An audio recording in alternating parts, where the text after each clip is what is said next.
Hey Genevieve, let's go ahead and take a look. I've got your composition up right here. Okay.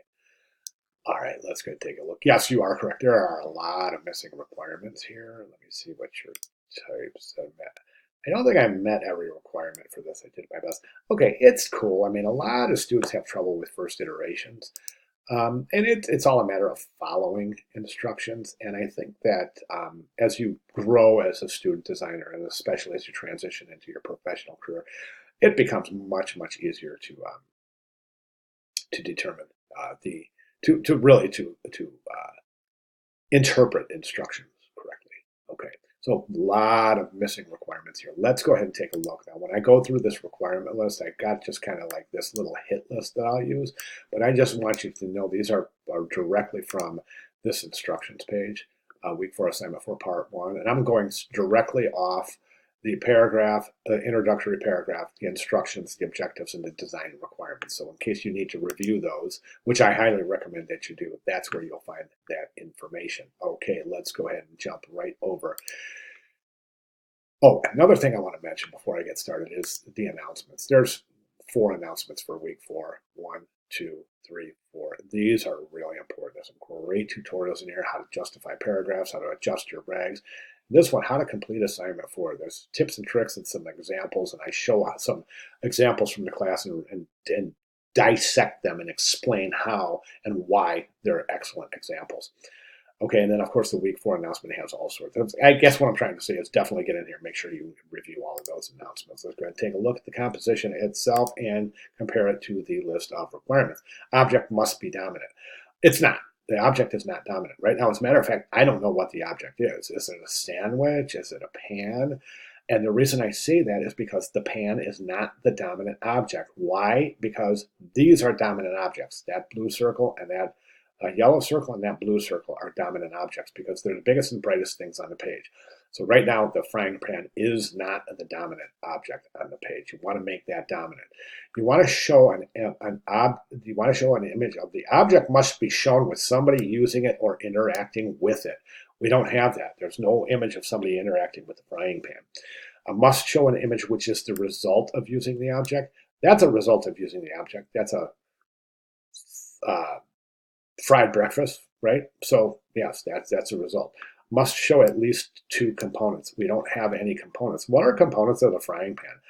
It would be like maybe the handle. It would be the pan itself. It would be the screws that hold the handle into the pan.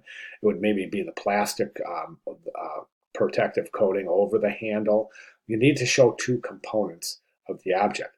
Must include a headline design in everyday life and a paragraph of body copy. Got that. White background only, asymmetrical design only, 7 by 15. You got all that. Imagery must come into contact with the edge of the page somewhere twice. Here, got that. Die must combine images that are in boxes and part of a background. So these are in circles, right? But those would be considered to be in boxes as long as they're in some sort of frame or contained. And this is not. That's cropped freely, so excellent. Full color, keep your images down, must use a grid. Okay, let's go ahead and take a look at what we have. Other than those requirements, to me, at this big yellow circle and this big blue circle, to me, I can't find any reasoning why they're there. You see what I'm saying? I mean, those videos will show you how to take a look at an image and really decide what components of the image you can use, right? But right now, I don't see any reason. Remember, in design, everything on the page should have a reason for being there. And unfortunately, I'm not really seeing any reason for the big blue background or the big yellow background. Design in everyday life, I'm not real sure about that typeface. It's so decorative, it's almost difficult to read. Try to shoot for a typographic composition here. I show typographic composition in this video. This is how to complete assignment 4. I go through this example right here and explain. So you definitely want to watch that entire video. Okay, so yeah, try to get a really neat typographic composition there. The captions, I would place captions in italic. And then, okay, let's take a look at the typeface, the typesetting itself. I think it looks pretty good, but one of the problems I'm having is that based on this shape here, this shape here, this shape here, it looks like the type is forced into this spot right here. It almost looks like it's in jail. It's confined. It can't get out. It doesn't have a symbiotic relationship with the entire picture frame.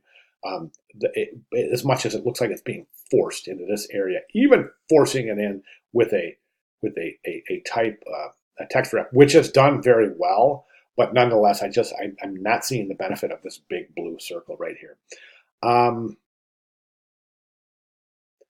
than that, I think your typeset is pretty good right here. So that's good. Okay, so again, a lot of missing requirements. So I mean, unfortunately, I can't really give much more advice than I already have or recommendations. But and so let's work towards getting into that requirements page and instructions page and really making sure that all of those requirements are met. If you have any questions between now and Sunday, please let me know.